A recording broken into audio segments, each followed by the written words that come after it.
Ya, mi hermano, muy buenas noches a todos. Que el Eterno les bendiga, les guarde. Comenzamos hoy la clase número 10. Qué interesante. La clase número 10, que tiene que ver con la consolidación griega antijudaizante.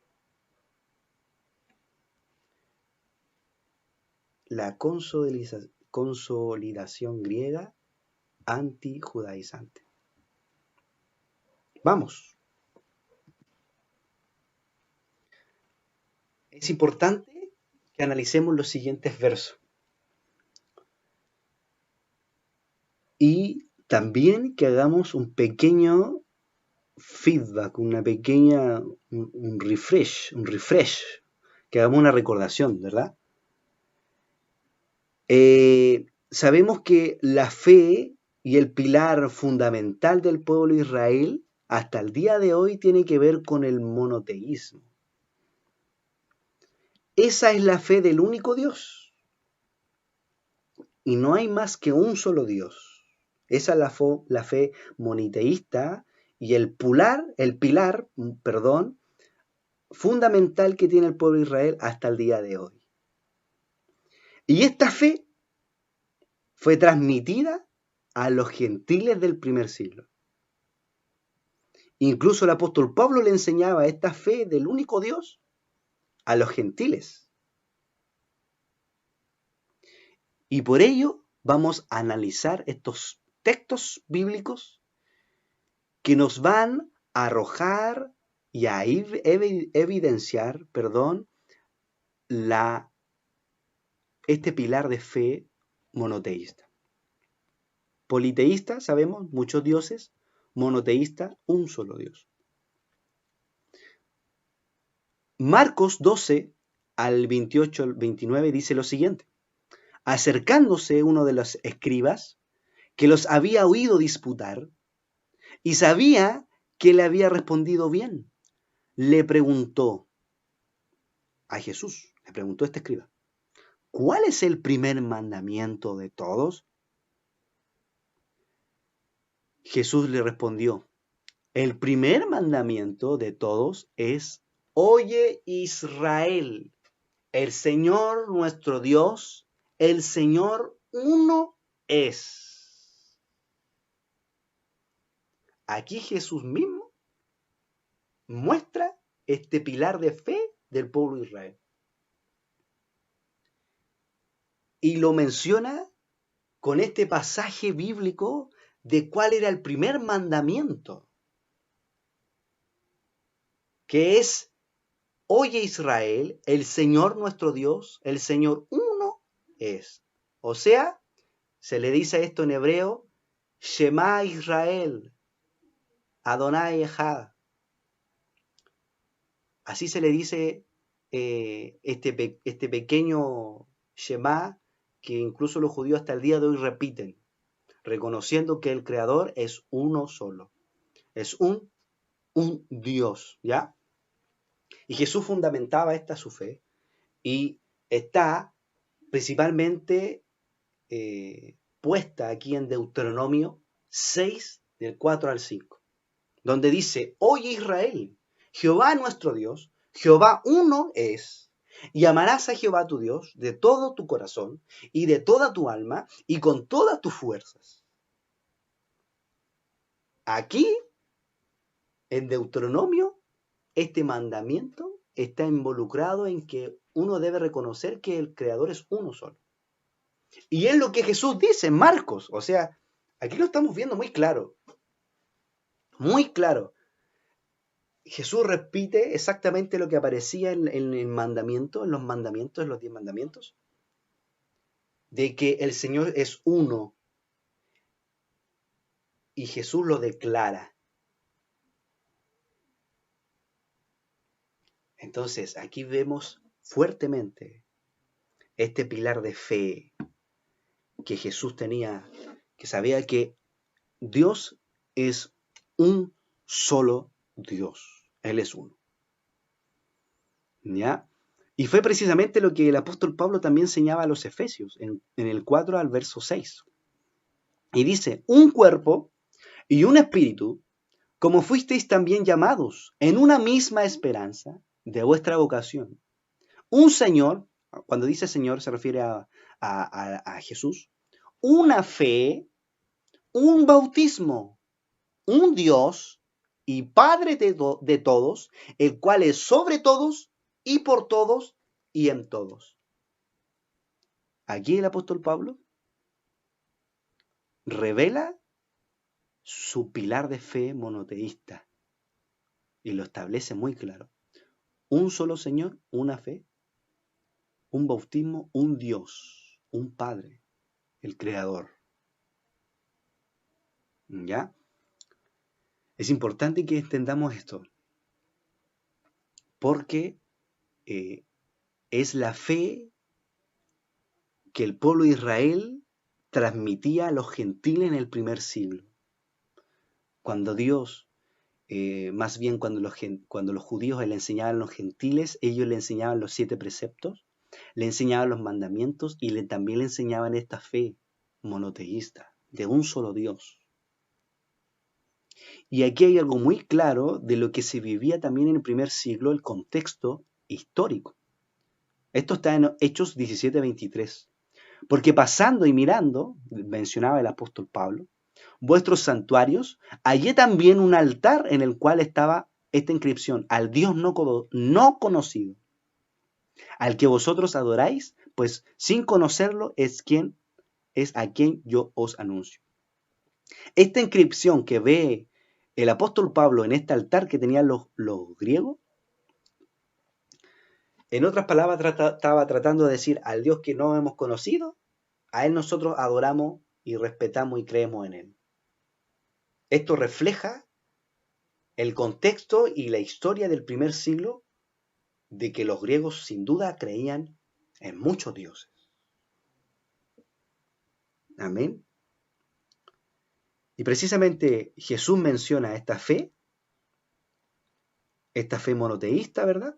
El apóstol Pablo lo dice en el Antiguo Testamento y está claramente reflejado en esta diapositiva y en las Sagradas Escrituras. Existían gentiles en el primer siglo, griegos, que habían aceptado el monoteísmo. En cambio, habían unos griegos idólatras que rechazaban el monoteísmo del judaísmo. O sea, teníamos dos tipos de gentiles, ¿cierto?, que aceptaban el monoteísmo, y otros griegos que en cambio rechazaban esto. Y los judíos hasta el día de hoy rechazan este carácter de pensar que hay muchos dioses. Y es lo que Jesús creía y el apóstol Pablo también. Se rechaza este carácter idolátrico de este espíritu helénico. Los griegos dentro de Judea y las provincias orientales del imperio realizaron las primeras revueltas antisemitas, constituyendo una colaboración eficaz de los romanos en sus continuas reprensiones contra los intentos de independencia política de Judea. Entonces, ¿qué pasó? Los griegos que estaban en Judea, que compartían con los romanos y con los judíos, realizaron varias revueltas en contra de esta creencia de un solo Dios. Y esto era una colaboración muy eficaz también de los romanos, que continuaban con sus reprensiones contra esta independencia que querían los judíos. Los romanos habían tomado casi integralmente la idolatría helenística. Los romanos se habían asimilado como verdaderos idólatras y lo incorporaron a su historia, mentalidad, ideología y mitología. Cuando los judíos nazarenos, entre paréntesis cristianos, entre el 50 y el 70 se expanden gracias a los viajes del judío Saúl de Tarso, Shaul, muchos griegos se convirtieron al judaísmo. se convirtieron al judaísmo creyendo que solamente existe un Dios. Y fueron incorporados bajo ese carácter de las 7 leyes noágidas. Estos gentiles, dentro de estas comunidades judeo-nazarenas, se fueron constituyendo hacia ya el 90 en su mayoría. Y en ese tiempo aún seguían habiendo líderes que eran judíos.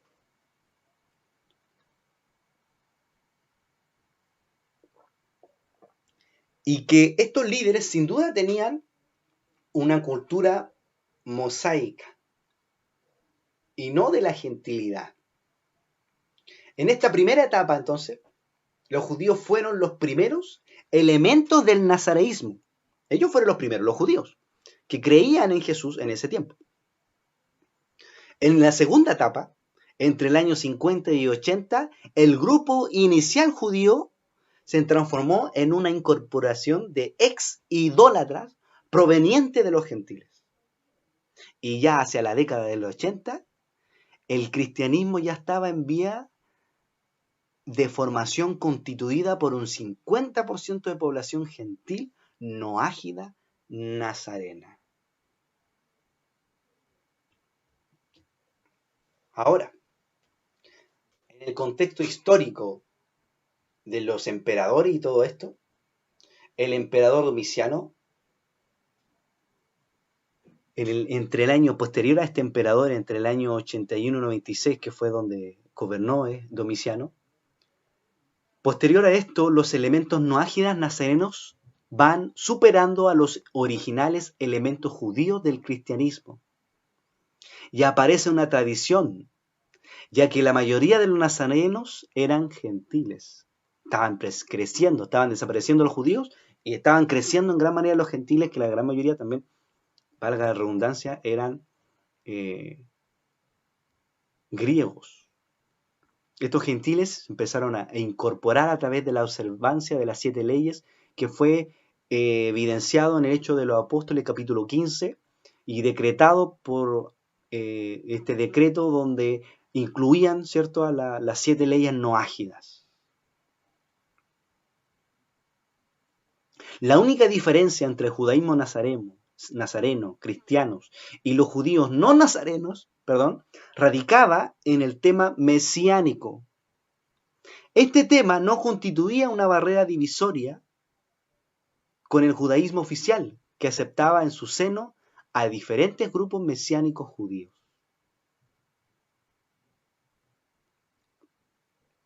Ahora, ¿qué pasó aquí? La diferencia que va a ser irreconocible el judaísmo nazareno con el judaísmo oficial es que empiezan a llegar una cantidad de griegos, gentiles, y que se fueron incorporando a través de la salvación judía para los no judíos, pero con una mirada totalmente diferente. Obviamente obedeciendo las 7 leyes noágidas, pero con una finalidad que posteriormente veremos totalmente distinta. Ahora, ¿cuál es la evolución histórica del cristianismo? Existen 5 etapas. La primera es del 30 al 50 después de Cristo, donde el grupo nazareno estaba totalmente constituido por judíos. Aquí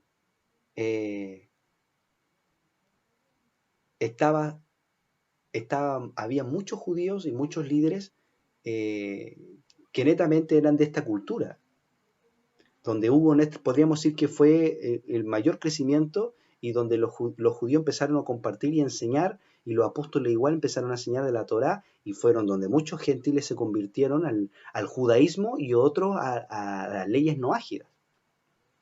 Después del 50 al 70 después de Cristo, a la raíz de la predicación del Pablo ingresan miles de gentiles. En su mayoría sabemos que eran griegos, pero bajo la observancia de las 7 leyes. Después del 70 al 80, casi la mitad de los grupos nazarenos cristianos de la dispersión judeo-helenista son gentiles incorporados por la vía noágida. Cuarta etapa, del 80 al 100. Los gentiles observantes de las 7 leyes de Noé se convirtieron en mayoría frente a los grupos originales. O sea, había más gentiles que judíos, salvo en la comunidad cristiana de Pella, en la Transjordania, que era mayoritariamente de origen judío. Y ya del 100 al 110 es cuando los noágidas nazarenos desplazan de la conducción a los judíos nazarenos iniciales. En otras palabras, es como que ya existe esta separación, excepto en la comunidad nazarena de Jerusalén, donde triunfa el levionismo judaizante hasta el año 135. Y estas son las etapas de este grupo judeo-nazareno que creían que Yeshua era el Mesías. Y que poco a poco, donde el apóstol Pablo a través de las predicaciones empieza a enseñar a los gentiles y ahí se empiezan a incorporar a esta creencia bajo la mirada noágida y también, como dijimos, muchos gentiles que se convirtieron al judaísmo. Y esto así comenzó a aumentar en relación a los gentiles. Ahora vamos a ver la línea de tiempo. Es fundamental que nosotros dentro de esta etapa 5 la podamos entender, porque va a definir el carácter histórico independiente del cristianismo frente al judaísmo. En otras palabras, esta etapa 5 es cuando existe esa independencia del cristianismo, es cuando se separan del judaísmo. En el 97 muere asesinado Timoteo en una revuelta idólatra. Muere este gran líder de la comunidad nazarena de Éfeso. En el 99 después de Cristo muere Clemente, un judío romano que había ingresado a ser un Ishluhim. ¿Qué es Ishluhim? Un apóstol, o como se le puede conocer, un enviado.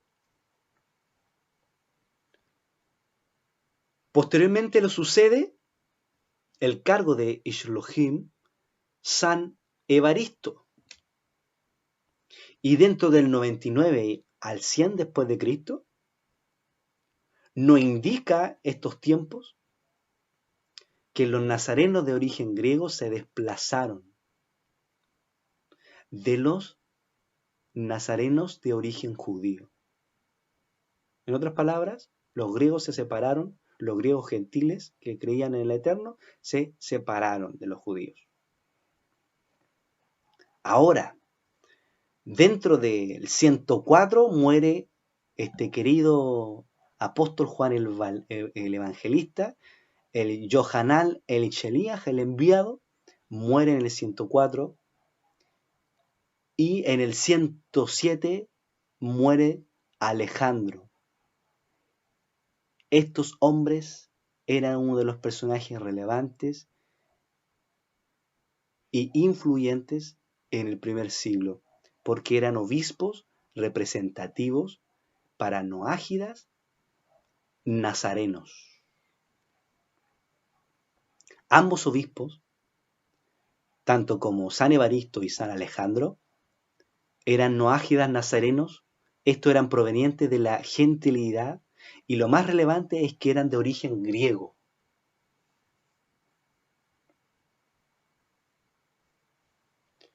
Y fue que de entre el 100 hasta el 107 gobierna la Iglesia y estos obispos.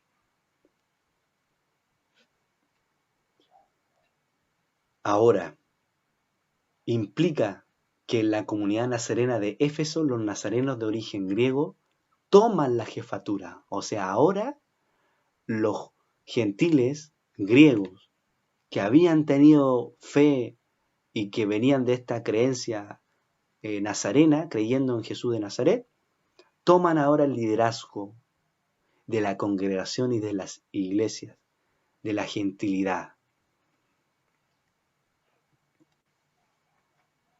En la comunidad nazarena de Antioquía, una principal comunidad del judaísmo nazareno, hacia allá de la década del 90, ya gobernaba la iglesia San Ignacio, que era un reemplazo de los dirigentes nazarenos judaizantes. Este también era de origen griego, San Ignacio, que también lo vamos a ir viendo. ¿Qué hizo este personaje?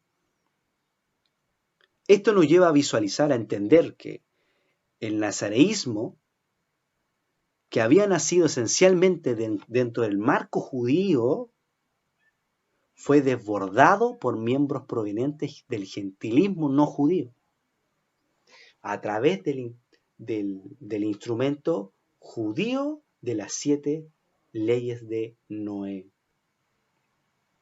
Y ahora aquí hay un punto muy relevante y que debo recalcar. Es que los judíos son aquellos que en el primer siglo tenían la verdadera interpretación, la verdadera enseñanza de quién y cómo iba a ser el Mesías. Ellos tenían muy claro esto, porque no solamente estaba enseñado en el pueblo de Israel de quién y cómo iba a ser el Mesías, sino incluso la Torá lo avala, los profetas y los salmos. Todos estos escritos nos arrojan y nos evidencian de cuáles son las cualidades de un Mesías. Es que es los judíos los que entienden de mejor forma de quién va a ser el Mesías.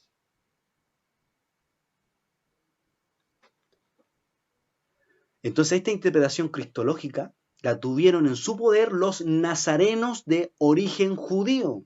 Y dicha interpretación la realizaron en el marco del carácter mesiánico de Yeshua de Nazaret. También hay que considerar que actualmente existen judíos que no creen que Jesús fue el Mesías, ¿verdad?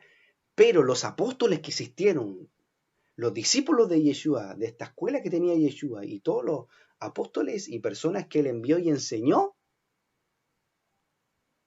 entendían que el Mesías, que Yeshua era el Mesías prometido. Y ellos tenían la verdadera interpretación y foco de quién y cómo y qué características debía cumplir un Mesías. Los nazarenos de origen griego, provenientes de ámbitos culturalmente no judíos, desplazan el carácter mesiánico de Yeshua de Nazaret y la proclamación de su carácter divino. ¿Qué hicieron los griegos?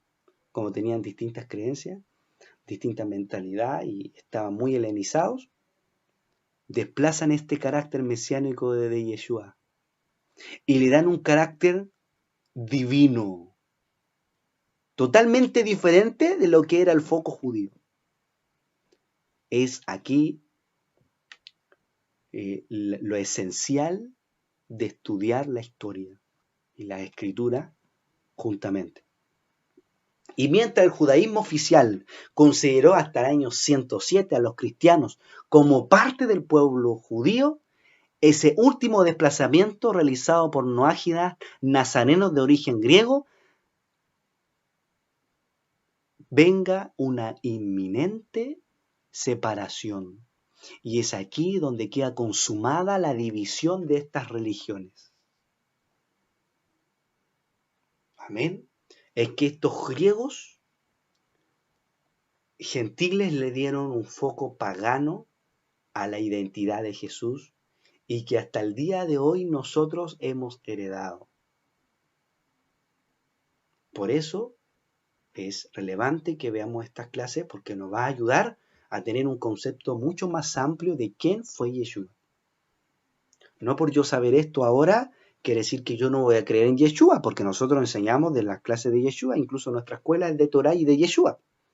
Solamente que se le debe dar el foco genuino y bajo el marco de Torah, bajo el marco de los profetas y los salmos, de quién es Yeshua el Mesías, de quién es verdaderamente y cuáles son las cualidades y virtudes que tiene, que debe tener. Amén. Y que tuvo él, sin duda, nuestro Maestro, nuestro Salvador, Jesús, Yeshua. Este desplazamiento se visualiza en los escritos del ágida nazareno de origen griego, San Ignacio de Antioquía, en su carta contra los judaizantes del 107 antes de su martirio. Aquí San Ignacio empieza como a defender este desplazamiento, a desligarse totalmente mediante una carta que envía a los judíos. Y es así como nosotros debemos considerar históricamente, bíblicamente y cronológicamente que la gran cantidad de gentiles griegos que abrazaron el judaísmo nazareno fueron los elementos indispensables para lograr que el cristianismo se independizara del judaísmo tradicional. ¿Y qué pasó? San Ignacio de Antioquía, siendo uno de los padres de la iglesia y más un padre apostólico, por su cercanía cronológica con el tiempo de los apóstoles, es que en esta separación le comienza a llamar a la iglesia